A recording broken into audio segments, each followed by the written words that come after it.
I believe in the two-party system. I really do. I would consider voting for a third party if we had a viable candidate. Maybe 4 parties would be better than 3.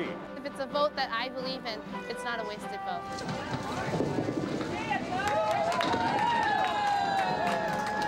George W. Bush and Al Gore both have good reasons to smile. Yes, I heard. Yeah. Come Election Day, one of them and one of their parties will win the White House. But Bush and Gore aren't the only 2 candidates running for president.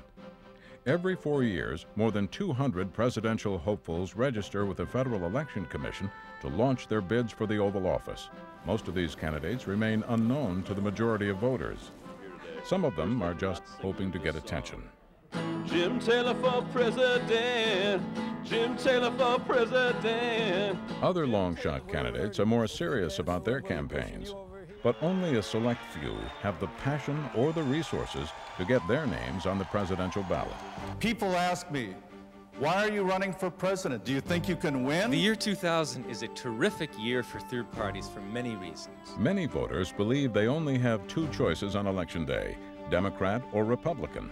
However, a number of alternative parties, often called third parties, are fighting for equal attention. This year's most prominent challengers to the 2-party system include Ralph Nader, Pat Buchanan, Harry Brown, Howard Phillips, John Hagelin, and David McReynolds. Historically, third parties have been major forces for social change, convincing Americans to demand child labor laws, a minimum wage, Social Security, and the women's right to vote.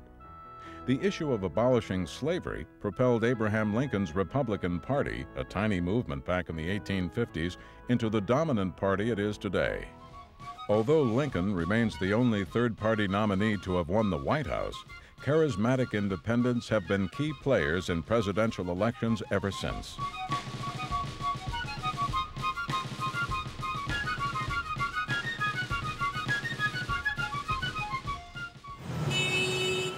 In the 2000 presidential race, most third-party candidates can walk the streets unrecognized. Their biggest challenge is not defeating Al Gore or George W. Bush, but gaining popularity and overcoming the perception that supporting a third party is a wasted vote. Would you ever vote for a third party? Probably not. Why not? I don't know, I just really wouldn't. I think we're a two-party country, and we should stay a two-party country. I think the third party takes away from both of them, so really nobody has a chance then. Today's third-party movements are inspired by 2 success stories, Texas billionaire H. Ross Perot and Minnesota Governor Jesse Ventura. In 1992, the independent Perot came out of nowhere to capture nearly 20% of the presidential vote. 2 years later, he founded the Reform Party.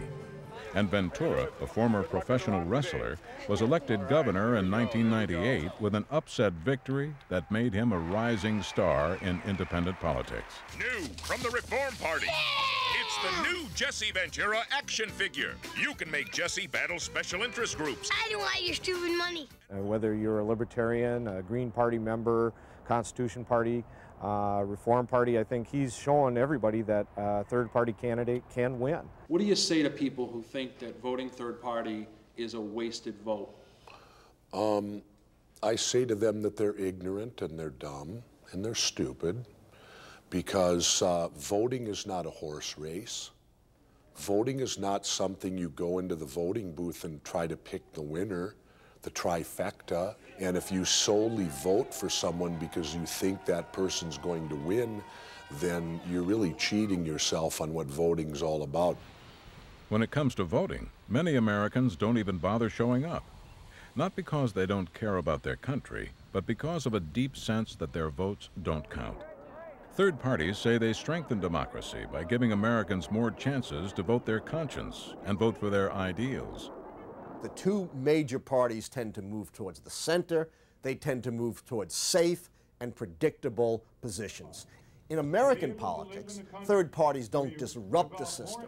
They don't create instability. Rather, what they do is introduce new issues, new ideas, and new leaders. Would you be interested in signing a petition to get... For third parties, political legitimacy is achieved one signature at a time. We're just trying to get Mr. Buchanan on the ballot in November. I'd like to ask if you'd sign. We'd like to get Ralph Nader on the ballot. To get on every state ballot, third parties must collect 750,000 signatures from registered voters nationwide. The Democrat and Republican nominees are not required to gather any signatures. With no national standards for ballot access, candidates must play by 50 different sets of rules. Thank you. Yes, we do need it. Each state is free to set its own criteria and deadlines. Iowa is a relatively friendly state for independents, requiring 1,500 signed petitions to get on the ballot. Tennessee only requires 25 signatures. On the other end is California with 128,000. Texas is widely regarded as the toughest state for ballot access. Candidates have less than 2 months to collect 56,000 signatures and cannot include people who voted in the Democratic or Republican primaries. Do I have to put my address? Yeah, this is the requirement of the vote. They got to show that you're a real person. Candidates must also gather plenty of extra signatures in case names don't match up with voter registration lists. A lot of petitions can be invalidated just by one little mistake or the name's spelled wrong or something. So we want to make sure that we have more than enough to qualify. Lenora Fulani ran for president as an independent candidate in 1988 and 1992. To get on the ballot in all 50 states, she collected more than 1.5 million signatures. Her campaign petitioners didn't get much sleep. They got up at 7 a.m. in the morning to catch people going to work. They worked the malls all day. Then in the evening, they went to bars, gay bars, strip joints, whatever was open, and worked until 3 a.m., got, 4 hours of sleep, and they were back out. And they did that day in and day out for close to 2 months. And then you get in your car and you go to Austin and you turn them in, and some Board of Election official sort of looks at them, half asleep, and says, oh, you're on the ballot, and tosses them into the trash. The big secret in political campaigns is that very few ballot petitioners are volunteers. You have to pay petitioners to gather signatures because most people simply can't leave their jobs for 3 months and do this voluntarily. They can't pay for their own transportation, they can't pay for their own housing, they can't pay for their own food, so the political parties have to help the volunteers, and that costs money. By the time a third party is through with that process, there's usually very little energy or money left to actually campaign.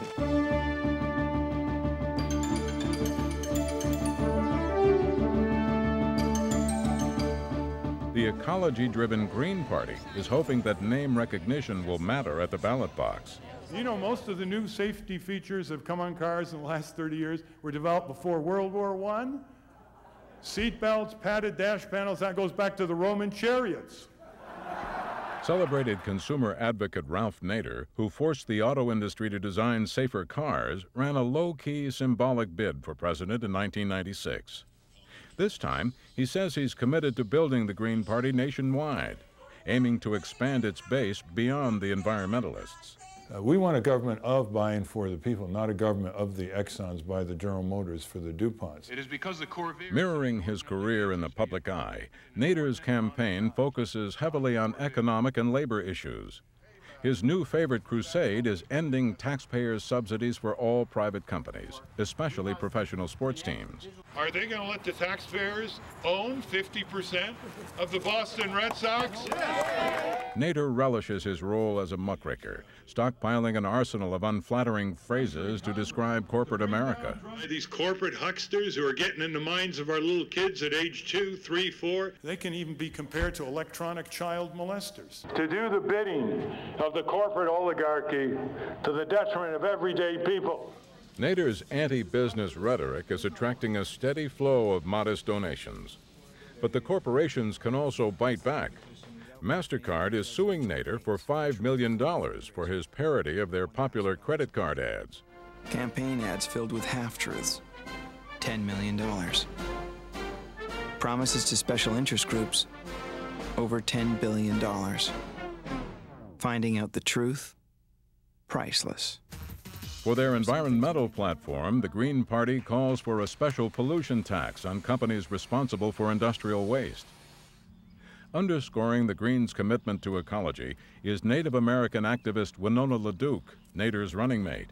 The mother of 3 lives on the White Earth Indian Reservation in northern Minnesota. We live in this fantasy that we can keep doing what we're doing, that we can keep polluting, and somehow we are so clever we will get out of it. LaDuke is proposing to build a network of wind power plants across the Great Plains to reduce our dependency on nuclear power and fossil fuels.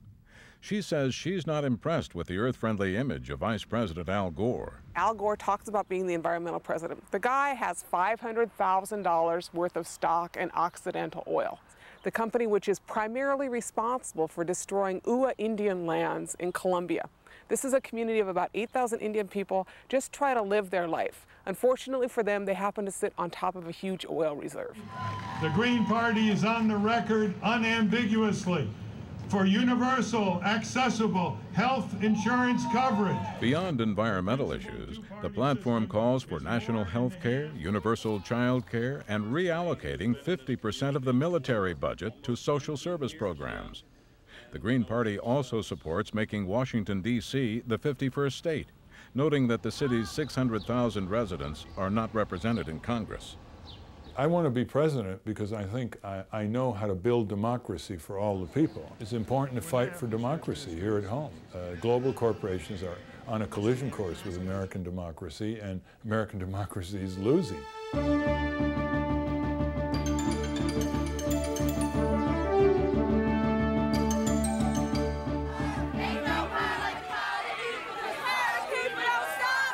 We're in a post-communist period when capitalism seems to have emerged triumphant, and the theory is that Karl Marx and socialism is completely part of the past. I don't think so, and the Socialist Party doesn't think so. This is the second time David McReynolds has been at the top of the socialist ticket. He figures his chances of becoming president are the same odds he had in 1980. Nader can't win, I can't win, Buchanan can't win, and it's crazy to play the game of when we get to the White House. We're not going there. What we are trying to do is to create a movement or an alliance of forces that at some point, 10, 20 years in the future, can in fact challenge corporate America. McReynolds has no choice but to adopt a long-range view. Expecting to be on the ballot in more than 20 states, the poorly organized socialists are on only 7 ballots this year. Despite his frustration, McReynolds continues to campaign in many states where voters will not see his name on Election Day. Now, I'm in favor of unconditional unilateral disarmament. I'm a pacifist. I've argued for this for decades. But I thought it ought to start here. I didn't think it would start somewhere. A lifelong anti-war activist based in New York City, McReynolds has a protesting career punctuated by numerous arrests. The candidate is continuing his party's long-standing tradition of nonviolent resistance. In 1920, socialist Eugene V. Debs campaigned for president from his jail cell. He was imprisoned for refusing to serve in World War I. Don't worry about him, he's from the FBI. I'm kidding, he's not. A major challenge of the McReynolds campaign is addressing voter confusion between the socialist and communist parties. Although both attack capitalism and defend workers' rights, communists believe in a one-party state, while socialists operate within a multi-party democracy. We've always defended not only free speech, but your right to throw us out of office. If you look at the Scandinavian countries, you've had socialist parties thrown out, and then voted back in again. The Socialist Party was here before the Russian Revolution. It's a very American institution. The McReynolds agenda is unlikely to attract large campaign contributions. It's a share the wealth program that begins with government ownership of all the Fortune 500 companies. Not small business, not professionals. No one wants to take over the small grocery store or the pharmacy or the little restaurant. But the larger corporations, yes, we would take those over, own them socially and run them democratically. Socialists also propose a maximum wage for corporate executives to be enforced by the tax code. The average CEO earns more in one day than the average working person does in 1 year. That's like a 400 to 500 to 1 ratio, so that if you were earning a large salary, your income taxes would be very, very heavy after a certain point, and that you would not end up earning more than 10 times the lowest paid worker. More money! The big money! Yes, it is in part against the American dream. It's one of those American dreams capitalism is very good at perpetuating. We are not going to become millionaires. The dream that any one of us could become a millionaire keeps all of us from making sure we have a decent society for everyone.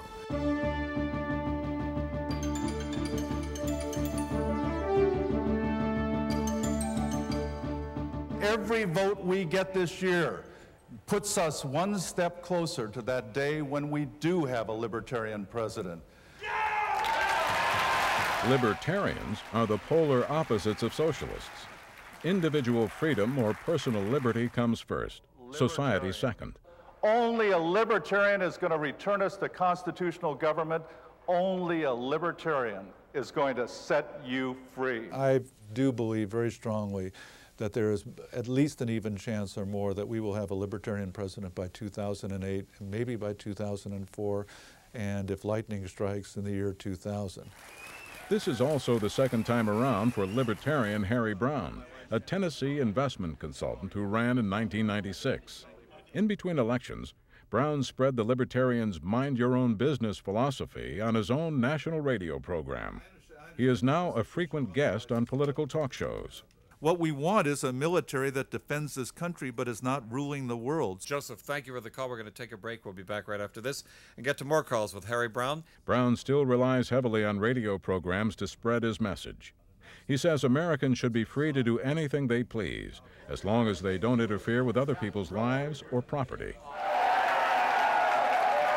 The libertarian agenda includes legalizing all drugs, repealing gun control laws, and replacing Social Security with private retirement plans. Browne's primary goal is to eliminate the federal income tax. Libertarian presidential candidate Harry Browne has plans for the IRS building. He wants to demolish it and sell off the rubble as souvenirs to pay down the national debt. The country survived very well without an income tax for 120 years. The tariffs and excise taxes that were collected were perfectly sufficient. If Italy and Turkey go to war with each other, we will be obligated to fight on both sides. And don't think we won't. The candidate's vision of a scaled-down government also includes radical cuts in defense spending. Browne pledges he would immediately cancel mutual defense treaties with U.S. allies and shut down all military bases overseas. On the ballot in almost every state, the Libertarian Party is one of the few parties that refuses to accept taxpayer-financed election funds. During the 2000 primaries, Browne turned down more than $1 million in free campaign money. I would be a hypocrite if I said I was for reducing government and then turned around and took your money and used it to spend on my campaign. And any politician who says he's for smaller government and takes federal matching funds or any kind of federal funds to run his campaign is a hypocrite. Browne's campaign depends completely on private donations, which, by law, cannot exceed $1,000 per person. Libertarians believe that the $1,000 rule hurts third parties. They say that without this limit, an unknown candidate backed by a few wealthy supporters could have a fighting chance against Democrats and Republicans. It is the most insane idea that you can have free speech in this country, but you can only put up $1,000 to spend on free speech. America, for money we sold thee. Many Americans believe there is too much money in politics already, making campaign finance reform a trendy issue. Before their national conventions, George W. Bush raised $90 million, compared to Al Gore's $48 million. During the primaries, third-party candidates raised only pennies for every Republican and Democrat dollar, making it extremely tough to compete at the national level.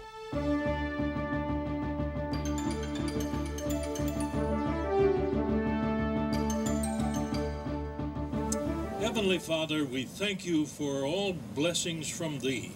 Constitution Party nominee Howard Phillips is the only presidential candidate opposed to the separation of church and state. He is hopeful his support for school prayer and his hardline position against abortion will lure conservative Christian voters away from the Republican Party.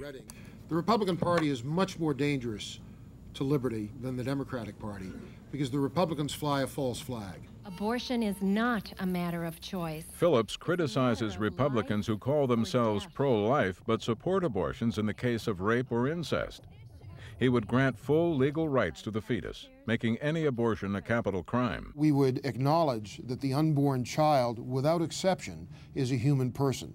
Right now, our government defends the kangaroo rat and the spotted owl, but the government does not defend God's creation. How are you, sir? Hey, Howard. Gee, that's a green button. I haven't seen that one before. That was from 1996, Howard. I just covered the 96 with American flags, and it's what you stand for. Phillips, who once served as an economic advisor to President Richard Nixon, has been his party's only presidential candidate since it was founded in 1992. Looking for a fresh face this election, he offered the Constitution nomination to pro-life conservatives Pat Buchanan, Alan Keyes, and U.S. Senator Bob Smith. All declined. Before it changed its name in 1999, the Constitution Party used to be known as the U.S. Taxpayers Party. Confusion over the name is still a factor at the ballot box. California members belong to the American Independent Party. In Utah and Nevada, it's the Independent American Party. Arkansas calls its affiliate the Conservative Party. Many Americans think that elections are about changing drivers. They ought to be about changing directions.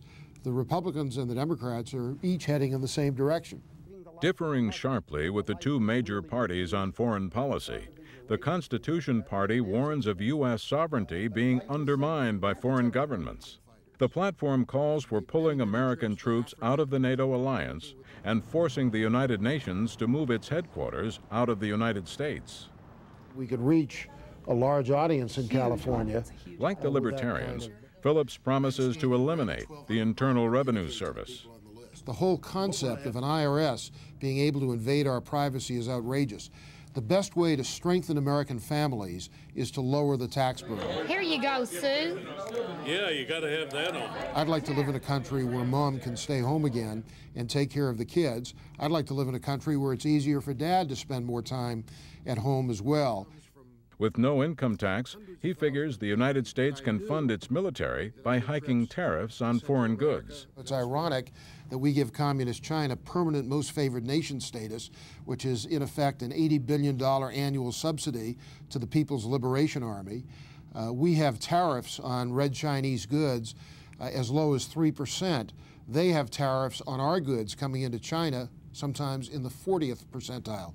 The purpose of an election is to overthrow the government, to replace it. Phillips hopes that the Constitution Party will one day make the United States a country based on biblical common law. If you simply cast your vote for the lesser of two evils, you will get evil, more or less. But if you vote for what you believe, there's a realistic possibility that someday you may get what you want.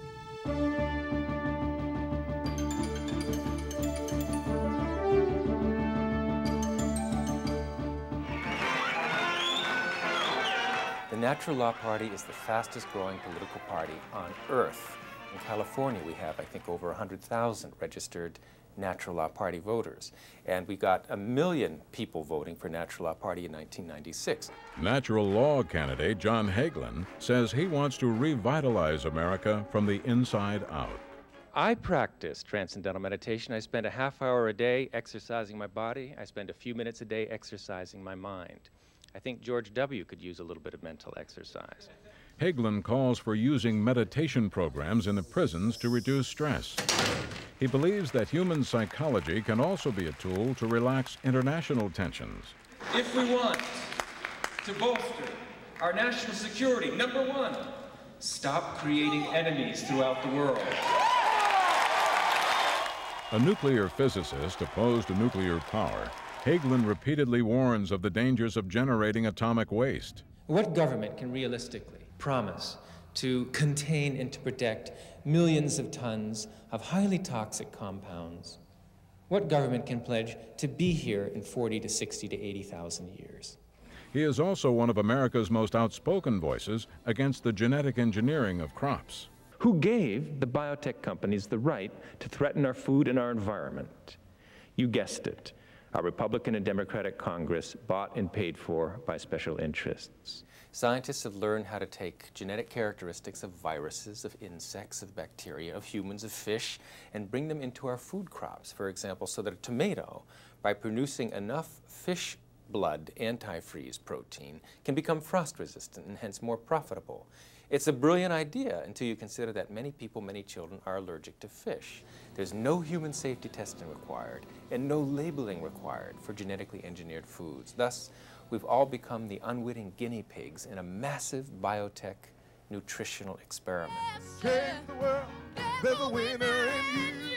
Change the world. In this millennial campaign, most Americans recognize that we can't keep doing for the next 1,000 years what we've done for the last 1,000 years. We need foundational changes. Hagelin's ideas for long-term change begin with his own party, which he says combines the Reform Party's fiscal views with the Green Party's environmentalism. Hagelin has been actively seeking a merger. It has been my idea for over a year to forge a coalition of America's leading third parties. In fact, I should give that credit to the press. The press have often asked me, why can't you guys work together? There are too few of you to do this separately. Together, all of the independents in the country easily can win back the reins of government because they outnumber the Republicans and Democrats.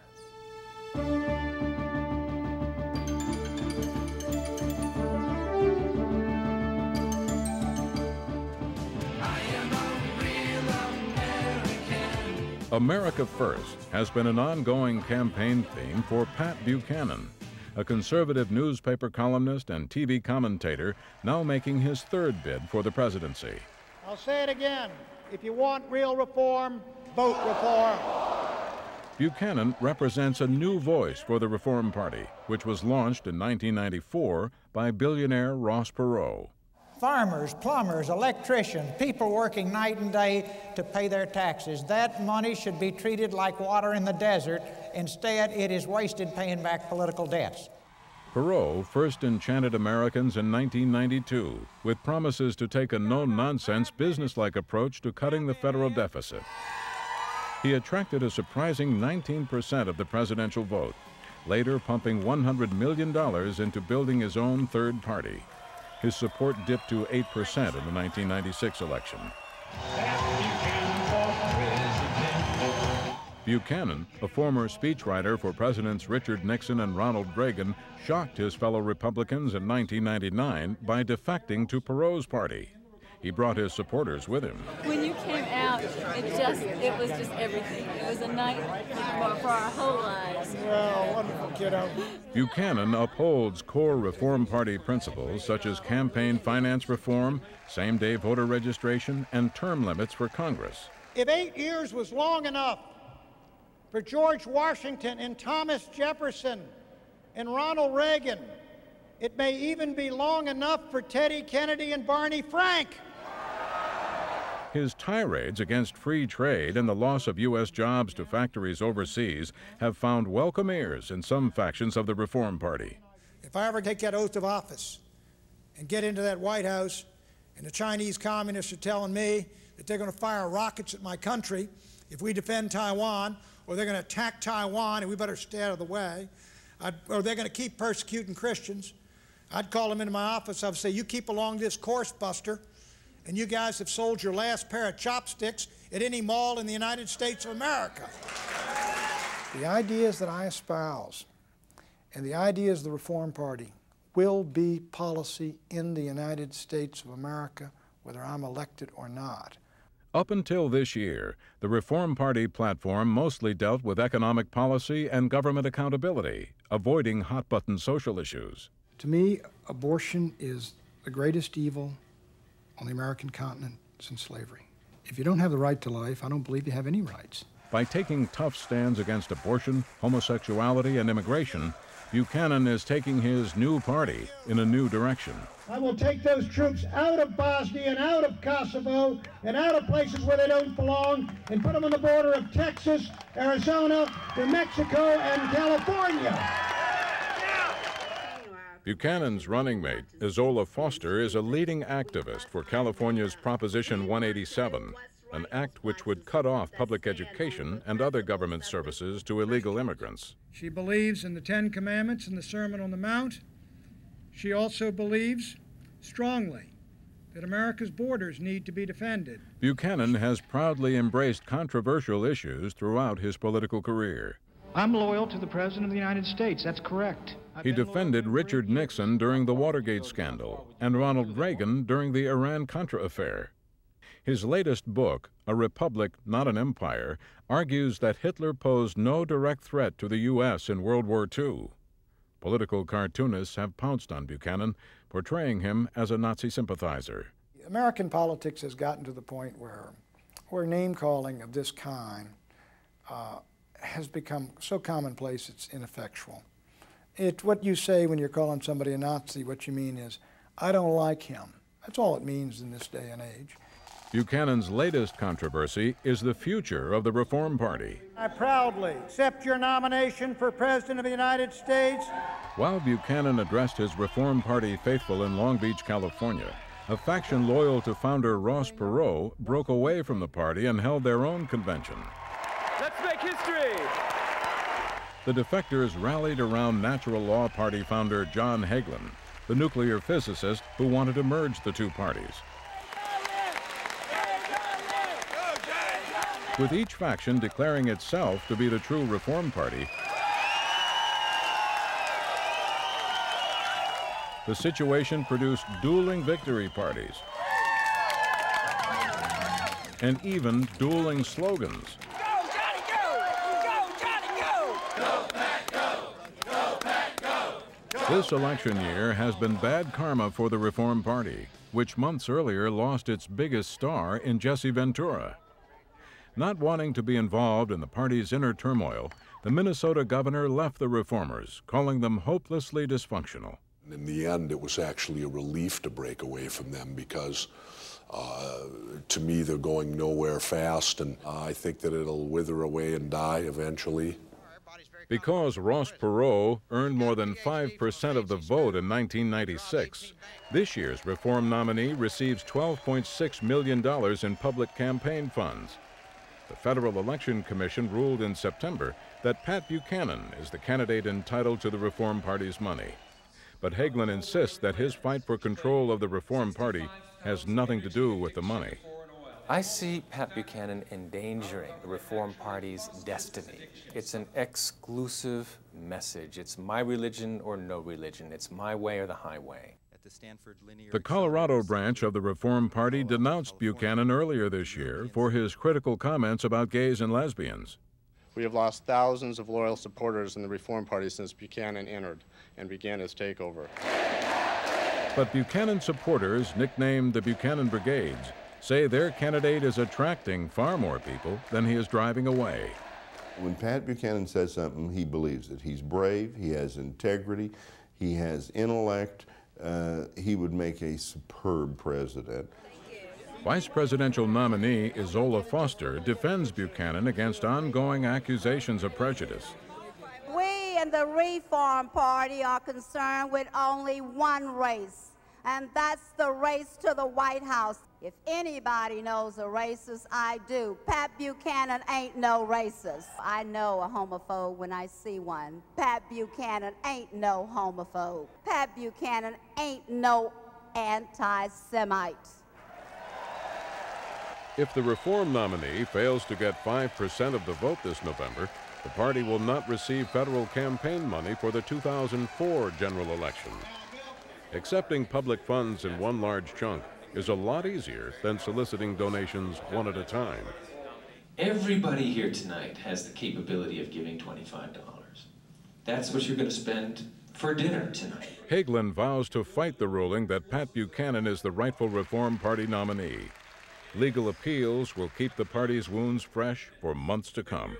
One of the political stories this year may be the death of the Reform Party.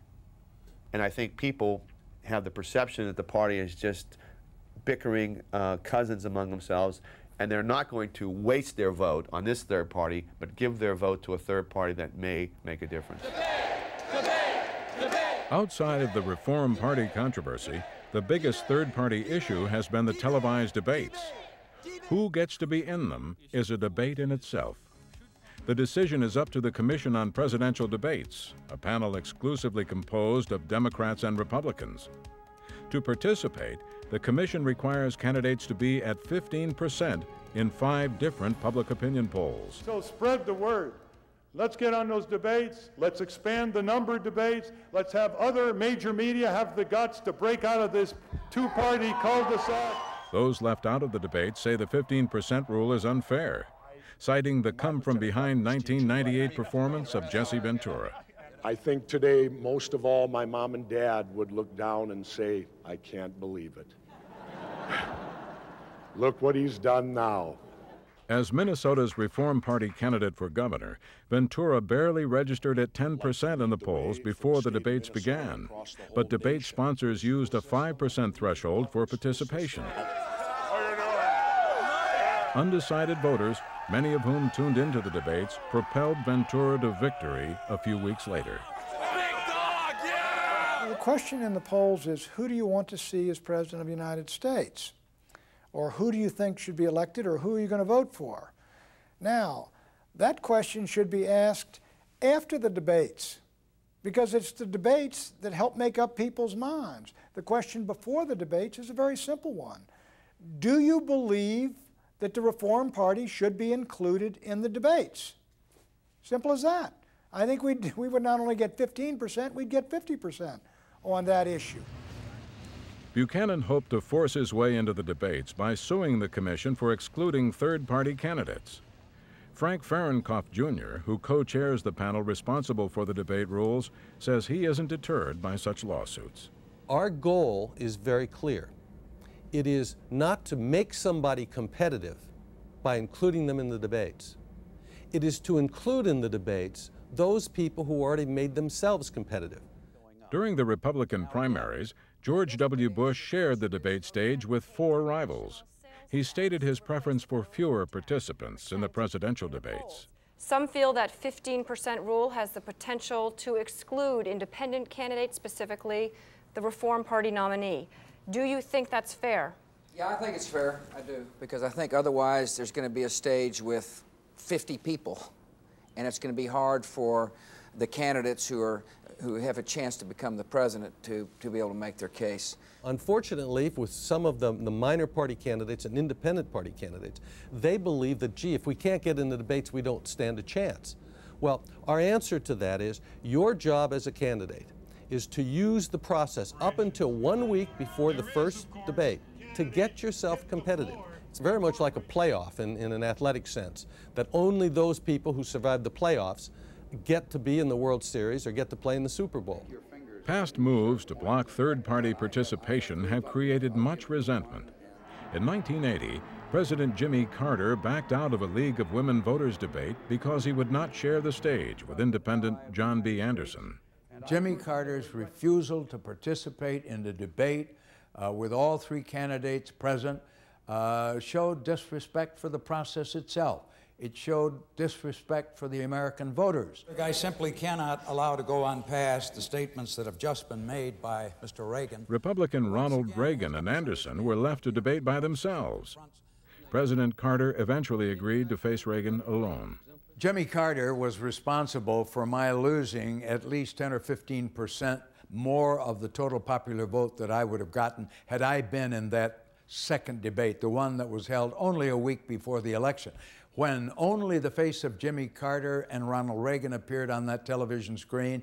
It was a 2-person race in the minds of 100 million that were watching. I'm not suggesting I would necessarily have won, but I would have had perhaps 20 or 25% of the vote. In 1992, Ross Perot became the first third-party candidate to debate the Democrat and Republican nominees on national television. He was denied the same honor in 1996. Ross Perot and I were kept out of the 3 presidential debates. Half of the American voters make up their mind based on those debates. Had we have been in those debates, I think we could have done 20% plus. In 1968, former Democratic Senator Eugene McCarthy became a hippie icon during his campaign against President Lyndon Johnson and the Vietnam War. Vote for Gene McCarthy and bring peace to this our land. McCarthy tested his grassroots popularity again in 1976, this time as an independent candidate. He was outraged by his exclusion from the Jimmy Carter-Gerald Ford debates. Looking back on his political career, McCarthy now has a more radical view on the issue, claiming that the debates have become just an exchange of witty sound bites. He suggests scrapping them all together. The president doesn't have to be a debater. He has to be a thoughtful person, a reflective person, a knowledgeable person, not a show-off guy. If the public doesn't know what your party stand is and your stand, by that time there's something wrong with the media. But a nook can't read, so a nook can't cook, so what good to a nook is a hook-cooked book? Oh man, all those rhymes! Media coverage comes automatically to mainstream presidential candidates who get headline treatment from big city newspapers and supermarket tabloids alike. Lesser-known candidates are desperate for any coverage they can get. In the New Hampshire primary, Republican candidate Gary Bauer got more attention stumbling at a pancake breakfast than he did all year. With the exception of Pat Buchanan and Ralph Nader, both media celebrities before the election, most third-party candidates say they feel completely neglected by the mainstream media. Even C-SPAN did not cover our convention.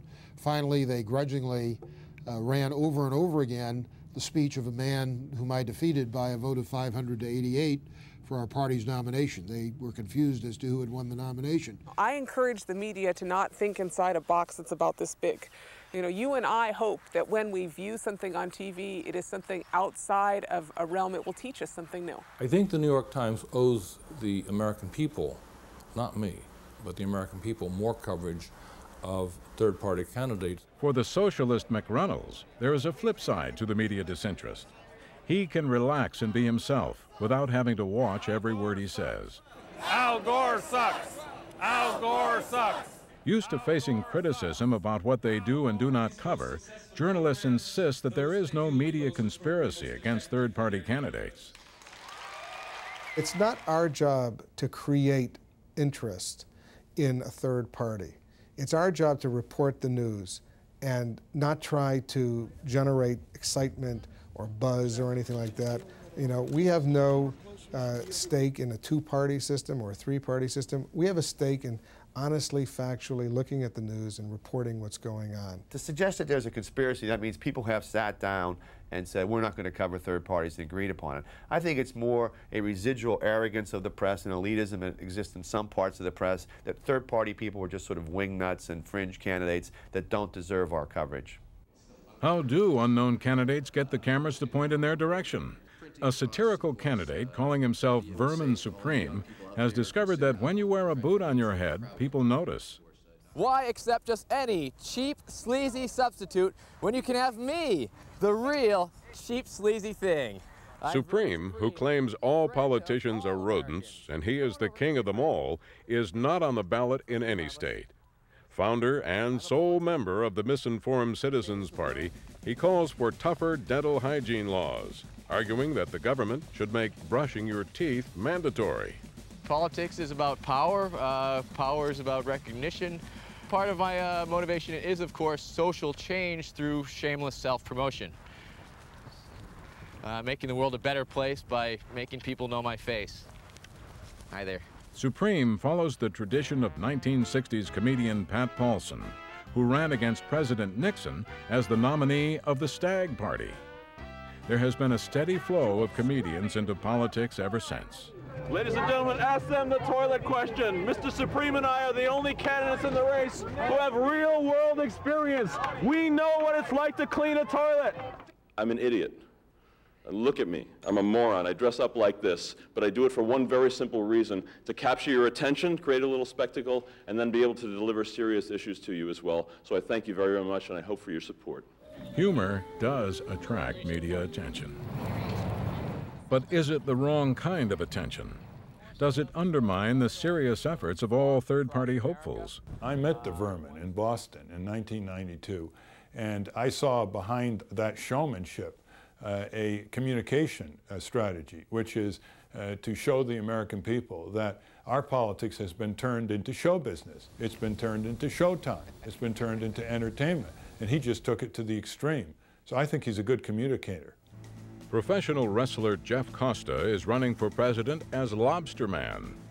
Costa says his silly character serves a serious purpose, getting voters to consider issues that are out of the mainstream. Pilgrims, remember them? Were they mainstream? I don't think so. They all jumped on a boat and came over here to start their own country. Clever publicity stunts make entertaining stories, but the press quickly grows tired of novelty acts. Libertarian Harry Brown believes that it is up to third-party candidates to prove they deserve more than token coverage. The press has no obligation to us. The press has no duty to report my activities. I have to earn that coverage by just being newsworthy. This is an opportunity for the third parties to show, at least the Green Party and the Reform Party, to show that they are viable. They've got well-known, nationally known figures leading them, and if they don't do well in this campaign, if they just come up with 1 or 2 or 3%, or if that, then we're going to go back to this two-party system until the next moment comes in American history when there'll be an effort to create a new viable third party. Building a credible political movement takes tremendous patience, determination, and resources. There are several other smaller third parties in America, and they span a wide range of goals and ideologies. We are on the internet, www.southernparty2000.org. Go to it. We need help. Based in Virginia, the Southern Party aims to convince the original Confederate states to peacefully secede from the United States. Inspired by Quebec nationalists, the small group says it rejects the racist ideology common to other separatist groups. I wish I was in Dixie. Hooray! Hooray! A Southern-only political party is nothing new. 1948 presidential candidate Strom Thurmond, now the senior U.S. Senator from South Carolina, led the states' rights party in their fight to keep segregation. Nicknamed the Dixiecrats, the states' rights party eventually faded away. But the party had a major role in delaying civil rights legislation until the 1960s. Are you all from a political science class or government class? At the opposite end of the political spectrum is the We the People Party, a brand new party dedicated to campaign finance reform and increasing voter participation. There's only one day when you are as powerful as the President of the United States, and that's Election Day, when you have one vote and he has one vote. New Hampshire businessman Jeffrey Peters, who once considered running for the Reform Party nomination, is a national write-in candidate this year. He and his wife Cece have driven their We the People campaign bus through every U.S. state except for Alaska and Hawaii. Peters is high on idealism and low on resources, a universal trait for third parties starting from scratch. Everything on the table's free. If you're interested in the Socialist Party at all, we're the Socialist Party. Eugene Debs, Helen Keller, A. Philip Randolph. The Socialist Party peaked at 100,000 members in the 1910s and 20s, electing 2 socialists to Congress and more than 70 mayors. Today, it is practically starting over. The party is now predominantly composed of inexperienced college students, like Sean Richmond, David McReynolds' 21-year-old campaign manager. I only feel like I got to any sense of what the hell I'm doing around like February or March. I had been managing the campaign since last summer, really. I'm learning as I'm going along. If we had the money, I'd much rather hire extra help and build up a much larger campaign staff. Richmond's lack of experience is neutralized by his upbeat feelings of achieving momentum. Presidential campaigns build parties. They bring in people, they bring in energy, and that energy can be used when the campaign's over for real activist work, for really building a movement. For a party trying to establish itself, the small elections can mean just as much as the big ones. The Libertarian and Natural Law parties each aim to have 2,000 candidates running for federal, state, and local offices this year. We need to win at council levels, county commissioner levels, state legislator levels, all the local levels we possibly can, and that'll build a solid foundation to try to win more at the national level then. In addition to Jesse Ventura, there are other notable third-party success stories. Congressman Bernie Sanders of Vermont, who claims to be a socialist at heart, and Governor Angus King of Maine are both independents thriving in a Democrat-Republican world. We won't reform anything until we first reform the way we finance our political campaigns. Building name recognition is an enormous challenge for third parties. Earlier this year, the popularity of Arizona Senator John McCain made him an attractive Reform Party candidate. But McCain said no thanks to overtures from party activists. Most established politicians agree that joining a third party is a huge career risk. I don't think I suffer from any real social ostracism, but clearly you are regarded as a somewhat peculiar, offbeat kind of character who chose to leave the warm embrace of the party system and strike out on your own. Americans do romanticize the idea of persevering against the odds, succeeding in an atmosphere of certain failure. This fall, George W. Bush embraced the likable image of the underdog. During the Democratic primaries, Vice President Gore also cast himself as the underdog, even playfully dressing the part for Halloween. But few third-party candidates can pretend to be frontrunners.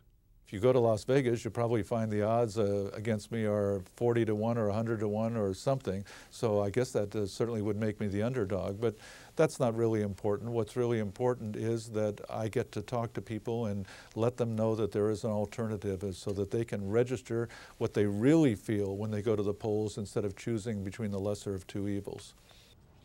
For third parties, victory has multiple definitions. Winning doesn't necessarily mean getting the most votes, but getting those in power to consider your ideas. Winning means influence. The ideas that the, quote, marginal candidates have now are the ideas adopted by the major parties tomorrow. Most of Roosevelt's New Deal program came out of the Socialist Party platform in 1932. If you listened to those Republican primary debates, you heard a lot of the candidates talking about abolition of the Internal Revenue Service, getting rid of the whole income tax system, an idea that prominently has been pushed by the Libertarian Party. When I was a student at Princeton, Norman Thomas, who had run for 5 presidential races on the Socialist Party, came to lecture. And I was walking him back to his hotel after the lecture, and I asked him what did he think was his greatest accomplishment. And without missing a beat, Norman Thomas told me the theft of many of his agendas by the Democratic Party. Most third-party candidates feel they have valuable ideas to contribute. They say no one listens to them because they're not considered to be at the same level as Republicans or Democrats. In the end, third-party candidates want what the two major parties take for granted. They want to be heard and remembered. The first time I saw Mr. Gore was in Hillsborough, North Carolina. And I'm sure he does not remember me because I was sitting on a curbstone across the street when the bus pulled in. Oh, yes. you were on that curbstone. That's it. Mainstream candidates make light of their own popularity, but third-party candidates continue their struggle to get noticed. After making huge sacrifices to get on the ballot, these candidates say they at least deserve the chance to be accepted or rejected by the American people.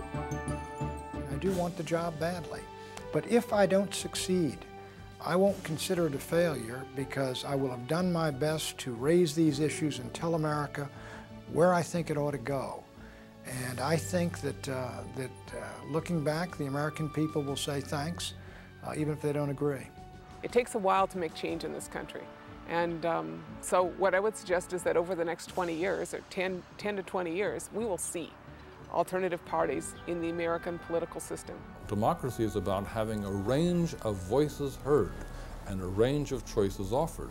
The two-party system is not democratic. Even beyond win or lose, I would say not only is a third-party vote not a wasted vote, history shows that third-party votes are the only votes that have ever accomplished anything.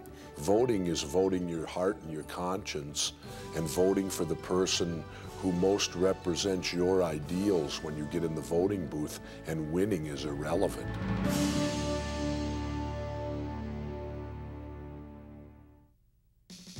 I know that some people would think I was one of the crackpots, but I'd rather have crackpots on the ballot than to have only the two major parties on the ballot. Obviously, you saw the hair. You came across the room here to talk to me. Did you talk to everybody, or did you talk to the people with the funny hair? There are times at night when I'm working late and I want to listen to classical music. I dial United Airlines. No job can be one constant cheap thrill from morning to night. Even mine. Even mine.